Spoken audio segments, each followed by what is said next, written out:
Merci beaucoup. C'est un plaisir pour moi de parler aussi devant le professeur Panayotis Nikolopoulos. Et voilà, c'est à lui que j'offre cet exposé en premier lieu.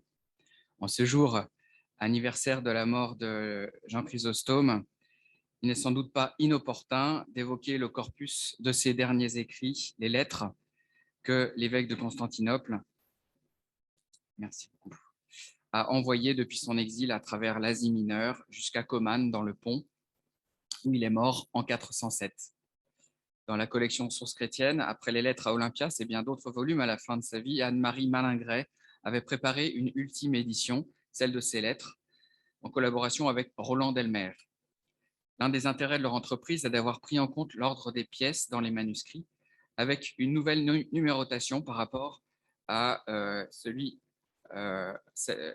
celle en partie contingente des éditions anciennes, tout en proposant aussi un ordre chronologique reconstitué, d'où une troisième numérotation parallèle. Voilà. Je vous prie de m'excuser de ne pas parler grec. Pour un helléniste, c'est toujours assez cocasse. C'est pour ça que je projette au moins mon texte français. Le corpus retenu par nos collègues n'incluait pas les 5 lettres dues à un prêtre d'Antioche nommé Constance ou Constantin, qui accompagne le recueil chrysostomien dans un certain nombre de manuscrits. L'historien les avait datés et intégrés à son analyse, mais l'éditrice et traductrice en était tenue aux pièces chrysostomiennes. Quand, en 2004 déjà, Marie-Gabrielle Guérard, qui est là, et moi avons repris le travail, nous avons considéré que cet appendice devenu traditionnel ne devait pas être détaché de son corpus, en quelque sorte naturel, et encore moins ignoré, si bien que nous en avons établi un texte et une traduction provisoire. Hélas, alors que nos 2 prédécesseurs sont tous 2 décédés, nous n'avons pas su mener le projet à publication, du fait principalement des limites insatisfaisantes de l'édition minor qui avait été fixée dès le début, mais conscient aussi que le grand spécialiste de ces lettres, le professeur Nikolopoulos, à qui je souhaite rendre hommage donc aussi, semblait sur le point de faire paraître de son côté une bien meilleure édition. Ce n'est qu'il y a 2 ans, réalisant qu'il se pouvait fort bien qu'aucune de nos 2 éditions ne paraisse jamais, que j'ai proposé à notre éminent collègue d'Athènes de joindre nos forces, même si je ne suis pas sûr que nous y arrivions. Cette collaboration symbolise à mes yeux tout l'intérêt d'échanges plus concrets et réguliers entre hellénistes de France et de Grèce, dont cette journée est l'incarnation même.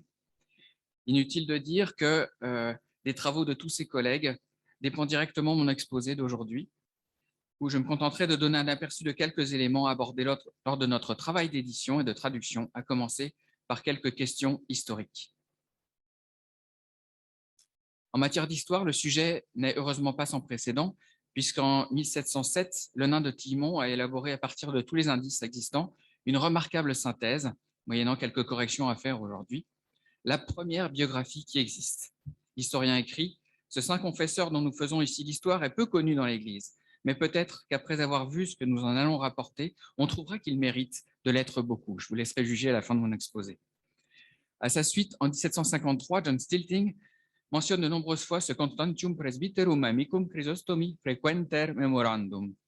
Enfin, en 1991, Roland Delmer a procédé à une étude prosopographique et historique complète des lettres. La question principale, qui est l'auteur de ces 5 lettres, a reçu depuis longtemps une réponse de pure vraisemblance. Il serait celui dont Palladios fait l'éloge en évoquant les suites de la mort de l'évêque d'Antioche, Flavien, au début de l'été 404.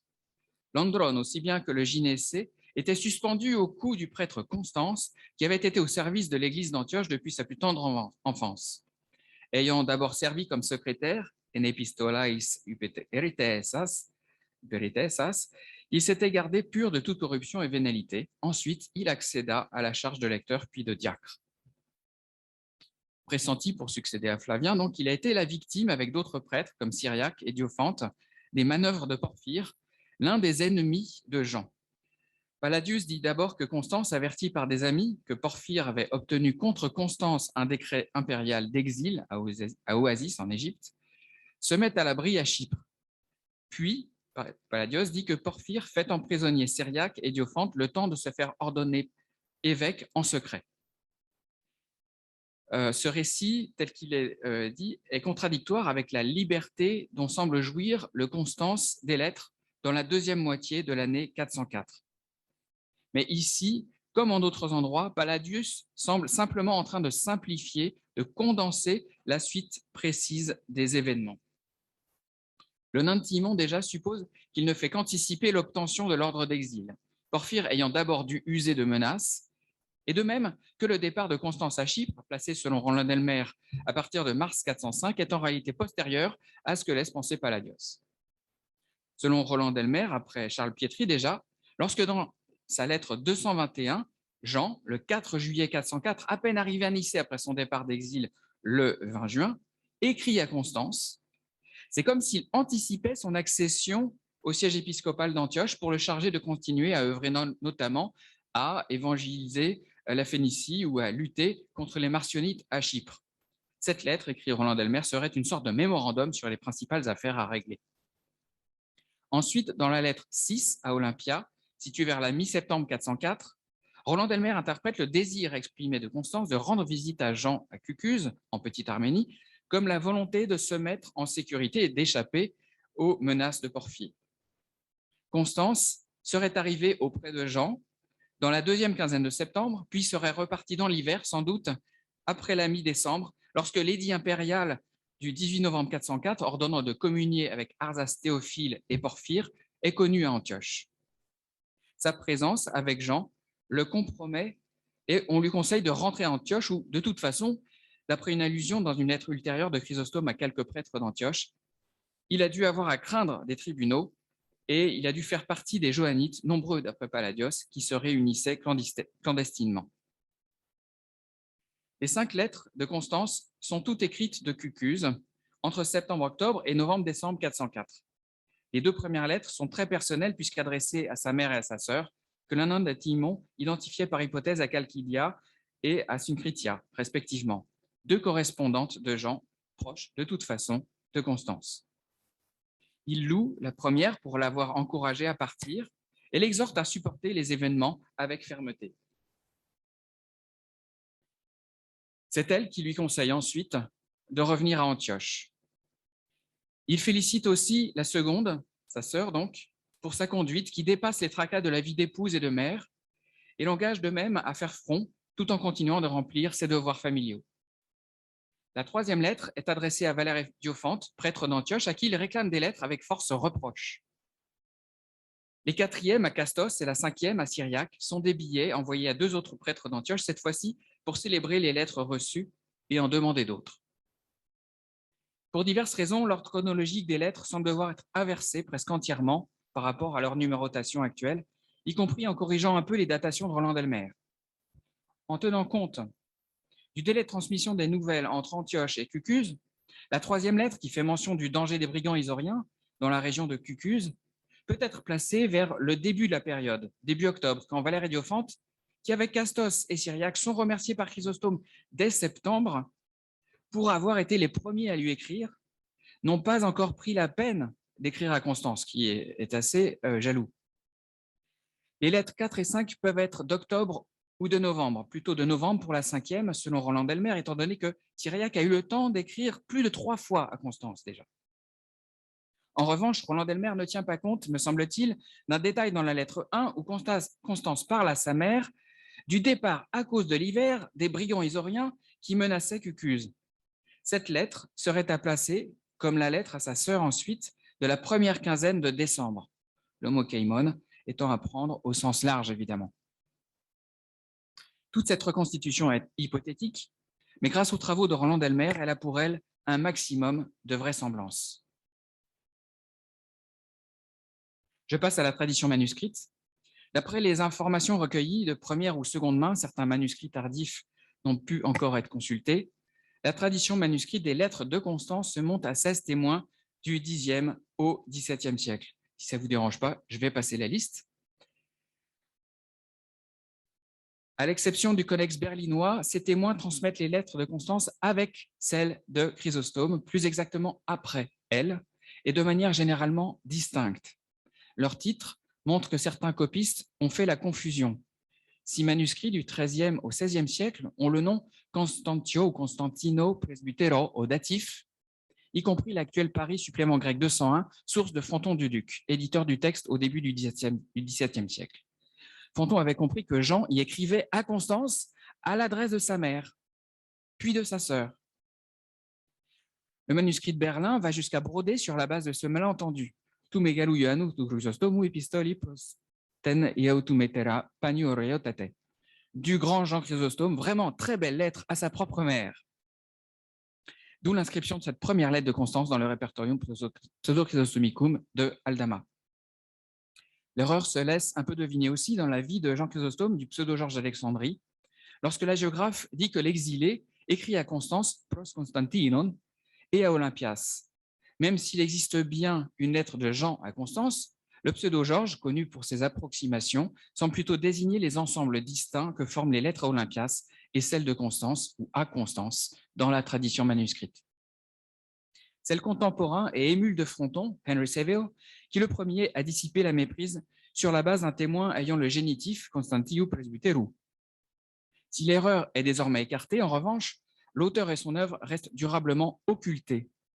Notre pentagramme a continué à être édité dans les opéras Omnia de Jean Chrysostome, en particulier par Montfaucon, dont l'édition, qui numérote les 5 lettres à la suite de celle de Jean, lettres 237 à 241, est reprise dans la patrologie grecque. Aujourd'hui encore, la Clavis Patrum Graecorum se contente d'une petite note au sein du numéro 4405 consacré aux lettres de Chrysostome pour préciser que les lettres 237 à 241 sont de Constance. Ce qu'un utilisateur non averti de la base du Thesaurus Linguae Graecae ne sait pas forcément, puisque l'auteur et son œuvre n'y sont pas répertoriés et que les textes apparaissent sous le nom de Chrysostome, comme partie intégrante de ces lettres. Le phénomène est loin d'être nouveau, puisque les lettres de Constance figurent dans certains des plus anciens témoins des lettres de Chrysostome. Nous en avons recensé près de 100. La raison même de leur présence à leur suite est difficilement explicable si elles n'ont pas fait partie de l'archétype ou d'un modèle très ancien. Comme selon Palladios, avant sa carrière ecclésiastique, il a été secrétaire et que Séville a proposé de l'identifier au Constantin qui a copié les homélies Chrysostome sur l'épître aux Hébreux à partir des notes sténographiques, Marie-Gabrielle Guérard et moi avons très tôt été persuadés. J'ai présenté l'hypothèse régulièrement aux étudiants du stage d'exotique des sources chrétiennes, en séminaire et même au colloque d'Istanbul organisé en 2007 par le patriarcat œcuménique à l'occasion du 1600e anniversaire de la mort de Chrysostome, dont les actes n'ont pas été publiés, que Constance avait pu servir de secrétaire à Jean pendant son séjour à Cucuse, à savoir précisément la période où Jean a écrit le plus de lettres, mais aussi qu'il était ensuite parvenu à récupérer les archives que l'évêque a sans nul doute tenues de sa correspondance d'exil pour les éditer, accompagnées des siennes propres. Constance ne serait pas restée à Chypre jusqu'à la fin de ses jours et serait allée à Comane. Peut-être même a-t-il pu par endroits, soit comme secrétaire, soit comme éditeur, laisser un peu de lui-même dans les lettres de Jean. Mais tout cela reste impossible à prouver. On peut aussi imaginer que Constance ait simplement laissé à Jean une copie de ces 5 lettres avant de quitter Cucuse. En tout cas, dans la lettre 123, Jean dit « Vous pouvez l'apprendre par la réponse envoyée par Monseigneur Constance », ce qui signifie qu'il pouvait lire des copies des lettres écrites par Constance. Plus tard, l'une des personnes qui fut ultimement au service de Jean a pu prendre soin de ce qui allait devenir, avec les aléas de la transmission, la collection que nous possédons. Notre collègue Wendy Mayer, de son côté, a formulé et publié la même hypothèse sur le rôle de Constance comme éditeur du recueil dans un excellent article publié en 2014. Ce faisant, elle soulignait le statut apologétique du recueil où les lettres de Constance le font apparaître comme une nouvelle figure de héros, un autre évêque même persécuté pour la cause. C'est très probable, en effet. Elle inclut dans ce dossier johannite, constitué au temps même de la persécution des partisans de Jean, les lettres inauthentiques, en particulier la lettre 233, qui depuis le nain de Timon en 1706 et jusqu'à un article de Paolo Ubaldi en 1901, en passant par Montfaucon et la patrologie, était attribuée à Constance. De fait, adressée à l'évêque d'Antioche ou un certain Antiochos, elle se lit très bien, historiquement, comme un réquisitoire contre Porphyre, ce à quoi Ubaldi ajoute quelques considérations stylistiques. Mais cette hypothèse d'une 6e lettre de Constance, Wendy Mayer semble y souscrire en minorant, ou du moins sans prendre toute la mesure, de l'objection formulée par Panayotis Nikolopoulos en 1973, qui conclut clairement à l'impossibilité que Constance soit son auteur. Les lettres de Constance sont contenues dans des manuscrits antérieurs au XIIIe siècle, où ne figure pas la lettre à Antiochos. Quelle probabilité y a-t-il en effet pour qu'une lettre disparaisse du recueil pour réapparaître dedans 8 siècles plus tard? On pourrait imaginer la résurgence d'une source très ancienne contenant la lettre, mais étant donné les rapports mutuels des manuscrits conservés et l'absence complète de témoignages extérieurs sur cette lettre, on ne peut que conclure à la très probable absence de la lettre dans un recueil originel ou ancien. Pour Panayotis Nikolopoulos, l'auteur serait un évêque ou un clerc victime d'un exil après avoir été trahi par des amis. Il a pu vivre entre le IVe et le XIIIe siècle, époque ultime où la lettre aurait été prise à un recueil de lettres et confondue à celle de Chrysostome à la faveur d'un tout à tout malencontreux. À cet égard, l'accident me semble peu probable, tant la lettre s'insère bien dans le contexte du recueil. Je penche plutôt pour une introduction délibérée à la faveur d'une coïncidence de contenu. Quoi qu'il en soit, le lien entre le recueil chrysostomien et les lettres de Constance est loin d'être fortuit. Il remonte très vraisemblablement au premier temps, sinon à la naissance de la collection. Alors, le nom de l'auteur, Constance ou Constantin, j'ai laissé cette question en suspens jusqu'ici. Les sources montrent une hésitation entre Constantios et Constantinos.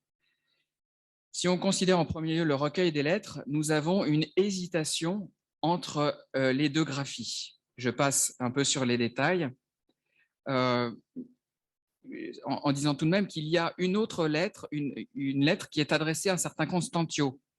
Mais c'est un autre Constance. Timon avait déjà montré qu'on avait forcément affaire à deux Constances différents. Et donc, la question est assez complexe. Qu'en est-il dans les autres sources? Séville était d'avis d'appeler notre auteur Constantin, parce que c'est le nom qu'on trouve dans le titre des homélies sur l'Épître aux Hébreux. Et cela ne convainquait pas assez le nain Timon, qui cependant, à la fin de la toute dernière note de sa biographie, avoue qu'il s'est aperçu trop tardivement que dans la vie de Jean Chrysostome du pseudo-Georges d'Alexandrie, qui est la source la plus répandue en plus, on lit Constantin. Et que s'il l'avait su plus tôt, il aurait changé Constance en Constantin. L'affaire semble close si on ajoute que, dépendant du pseudo-Georges, l'empereur Léon le Sage, édité par Madame Antonopoulou, dans son éloge de Chrysostome, avait pour source un manuscrit contenant un nu, Constantinos. Or, si l'on consulte les manuscrits de la vie du pseudo-Georges, et non seulement l'édition de François Alquin, on s'aperçoit qu'aux deux occurrences de Constantin, il y a des attestations de Constance.